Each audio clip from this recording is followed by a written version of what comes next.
Hey students, welcome to this recorded lecture for a couple of the problems. We'll start out with looking at the convertible bonds. One of the key areas that this chapter talks about is conversion from something into common stock. So you can convert preferred stock to common stock, or you can convert bonds, which are debt, into a common stock if the bond has that convertibility feature associated with it. So let's go ahead and look at just a quick example to get us started. So Hernandez decides to convert 50 convertible bonds into common stock. The premium on the bond is $580 that's remaining, and the fair value of the common stock is $1,300. All right, so what we're doing is we're just doing a simple exchange. This problem is a little bit easier than the homework problem. And so the bond payable has to be taken off, and then the remaining premium has to be taken off. And so this gets the bonds off. And then the stock goes into the common stock account at par, and then the rest goes into paid in capital in excess of par. So whatever this account would be the remaining amount that you would need to get debits to equal credits. So you would, I guess you could say you could plug that. So that's a pretty straightforward example.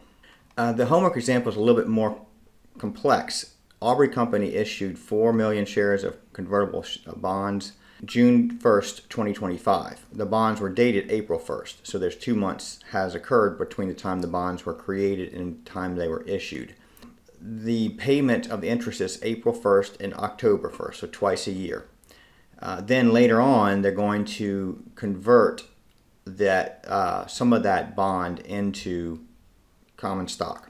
So let's start with the first part A, and part A doesn't have anything to do with the conversion. Part A is just catching up the interest for October 1st. So notice it says assume the accrued interest was credited when the bonds were issued. So the accrued interest meaning from April until June. So if you look on the right over here, I have the important dates kind of set up for us just to kind of keep us straight. So April 1st, the bonds were dated. June 1st, the bonds were issued. So there was accrued interest between those 2 months. So put those are 2 months right there. Then the bonds were issued June 1st.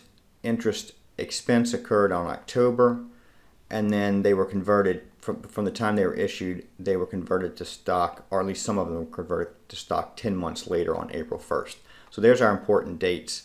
Part A just wants us to deal with the interest that needs to be expensed as of October 1st. So this is of October 1st. And we know the cash on bonds is always going to be based on the stated amount. It's a 10% bond, 4 million times 10%. This is done twice a year, April 1st and October 1st. So you divide by 2. And so this is the total cash that's going out. The interest payable is the 2 months out of the 6 months that went from April 1st until June 1st.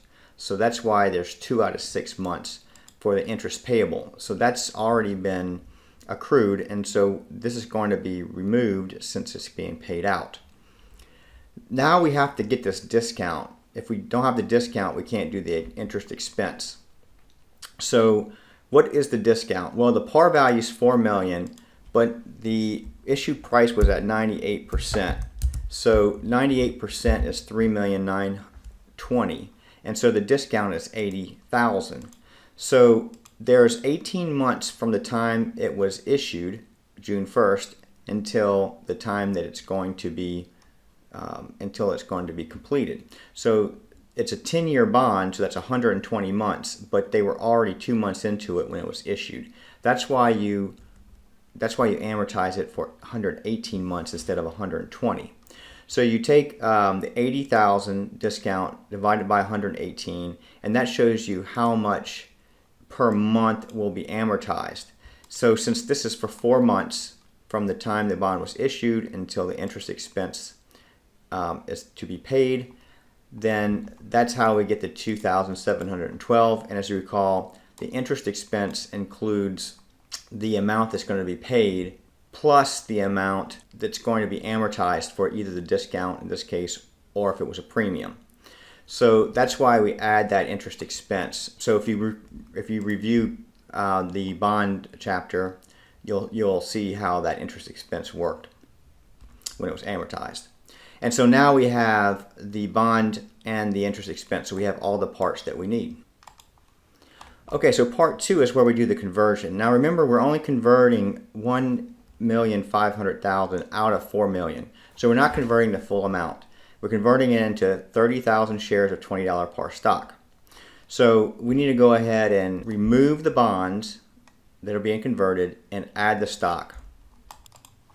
So this one entry we know for sure is we're removing $1.5 million worth of bonds. And we know we're putting common stock on 30,000 shares at $20 par. So now we have to get the rest of this. Well, the next part we need is to get this discount for the bonds payable that we want to remove. So we need to calculate that. So we know that we have $80,000 worth of discount, but since we're only removing $1.5 million out of $4 million for the bonds, we don't want to take the entire discount out, only the part that's associated with the bonds we're converting. So since it's 3/8, $1.5 million divided by the total 4 million is 3/8, we're only going to remove the discount for 30,000 out of the 80,000. Now of that, we've already amortized some of it. We've amortized from the date the bonds were issued all the way until they were converted. So that's 10 months. So since 30,000 divided by the 118 months that we talked about earlier times 10 months equals 2,542, that means that we've already amortized that much and this is what's left. So that's going to be the amount here. And then the paid-in capital in excess of par is going to be whatever number you need to get the debits to equal the credits. And so now what we've got is a bonds that have been moved and common stock that's been put on there, and everything equals, and we should be good.